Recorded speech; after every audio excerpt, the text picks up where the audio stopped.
Hi. டெல்லியில் நான் CTET exam எப்படி எழுத போனேன்னு பார்க்கலாமா வாங்க. நான் மெட்ரோ தான் சூஸ் பண்ணேன். ஏன்னா அதுனா கொஞ்சம் சீக்கிரமாக கொண்டு போய் விட்ருவாங்கன்னு. நான் இருக்க இடத்துலேருந்து 3 ட்ரெயின் மாறி போகணும். 3 ட்ரெயின் மாறி போனால் தான் அந்த இடத்துக்கு போக முடியும். அங்கேருந்து ஒரு ஆக்டோவோ ரிக்ஷாவோ பிடிச்சி போகிற மாதிரி இருக்கும்னு நினைக்கிறேன் அப்படின்ட்டு போனோம். ட்ரெயினில் பயங்கர ரஷ்ஷு பார்த்துக்கோங்க. சண்டேனால ரொம்ப கூட்டம்.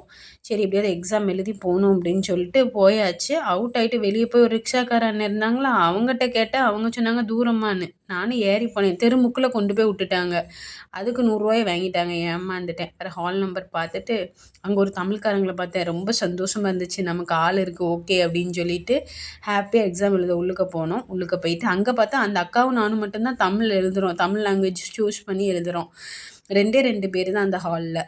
ஓகே அப்படின்னு சொல்லிட்டு எழுதிட்டு வெளியே வரோம். பயங்கர பசி. லேட் ஆகிட்டு 5:30 ஆயிடுச்சு. சரி ஓகே அப்படின்ட்டு ஒருத்தங்க அந்த ஸ்கூலுக்கு வெளியவே பீஸா போட்டிருந்தாங்க. பீஸா போட்டிருந்த அண்ணன்ட்ட வந்து ஒரு பீஸாவை சொல்லிவிட்டு நின்றுக்கிட்டே இருந்தோம். லேட் ஆயிடுச்சு. நமக்கு தமிழ்காரங்க பார்த்துட்டாமா அந்தோடனே சரி அப்படின்ட்டு ரொம்ப குஷியாயிட்டு அந்த அக்காட்ட ஃபோன் நம்பரை வாங்கிட்டு, அக்கா என்ன ஏதுன்னு கேட்டுட்டு எந்த ஊர்லாம் கேட்டுட்டு அந்த அக்கா தஞ்சாவூர்னாங்களா, சரி ஓகேக்கா இந்தாங்க ஃபோன் நம்பர் அப்படின்னு சொல்லிட்டு வாங்கி பேசிட்டு நம்ம 2 பேரும் சேர்ந்து படிப்போம் இனி அப்படி இப்படின்னு சொல்லிட்டு நமக்கு ரொம்ப குஷியாயிடுச்சு அந்த அக்காவை பார்த்தோன்னே.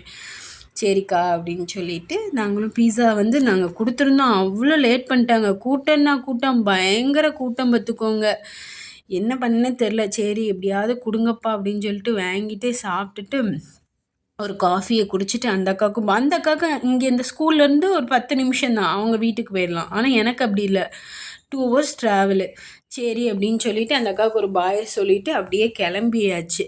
பீஸா நல்லா போட்டிருந்தாங்க, நல்லாவே இருந்துச்சு. ஆனால் என்ன டிலே ஆகிட்டு, ரொம்ப லேட் ஆயிடுச்சு. லேட்டாக தான் கொடுத்தாங்க. ஆனால் நல்லா போட்டிருந்தாங்க. ஓகே அப்படின்னு சொல்லிட்டு ஒரு பீஸாவை சாப்பிட்டுட்டு அப்படியே கிளம்பியாச்சு. பாய்.